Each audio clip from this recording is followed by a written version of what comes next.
Grayson, when it comes to, we were just talking about NIL for basically an hour. When it comes to that, do you feel like that's affected their recruiting opportunities or perhaps even recruiting wins to a major extent, minor extent? How would you say how NIL has impacted what their class would look like potentially otherwise, or what interest would look like otherwise?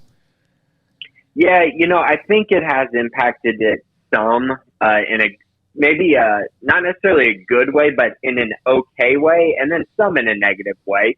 Some guys are really, they're all about the NIL, and Baylor is just not really a school that is all about it. You know what I mean? Like, there's many other schools that are willing to find big NIL deals, and Baylor's just, that's not what Baylor's going to be about. They need guys who really want to be at Baylor, love the school, want to be there. And Baylor's going to do everything they can for their student athletes to make sure that, NIL is helpful, but it's not going to be over the top like we're seeing at, other schools like Texas, for instance. It's just not going to be like that here. So, yeah, I mean, it definitely narrows the pool a little bit of prospects that you can land some.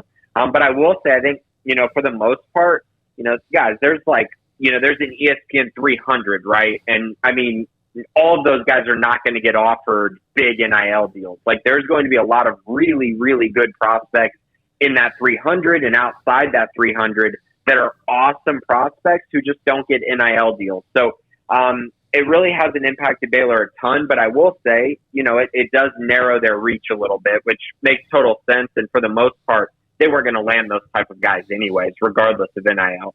Well, look, the big money is still going to be reserved for the five-star guys who have the most sway anyway and always did. So that's not going to change. So schools like Baylor, don't they, Grayson, just have to make sure that they're equipped on the mid-level, don't they?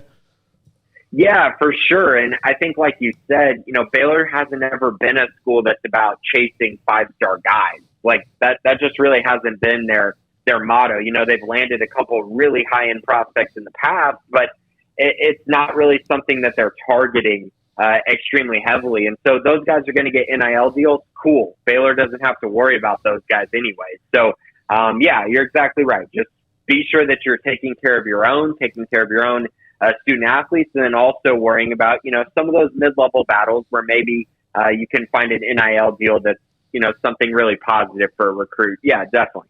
How much do you think the success from last weekend's NFL draft helps in this current climate? I mean, obviously putting guys in the pros helps, but does it make a noticeable difference in the message they're able to relay to recruits?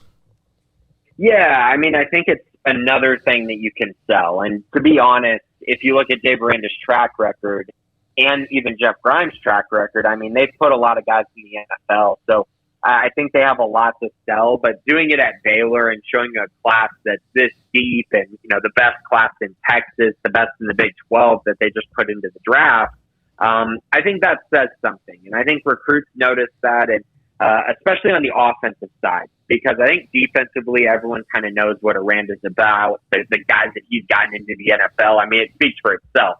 But offensively, you want to show that you're getting guys to the league consistently on that end. And, when you get guys like Treston Ebner and Tyquan Thornton, of course, a highly, guy that got drafted really high, and then Abram Smith signing a nice deal with the Saints, those are big things, right? And so I think going forward, it's important that Baylor continues that, because offensive recruits want to see offensive guys go to the NFL, and this is one step in that right direction. I think next year is going to be another great step in the direction, especially on the offensive line, which is something that I think Baylor needs to get back to, putting offensive linemen in the NFL. That really has not been something they've been, great at over the last, I guess, decade almost.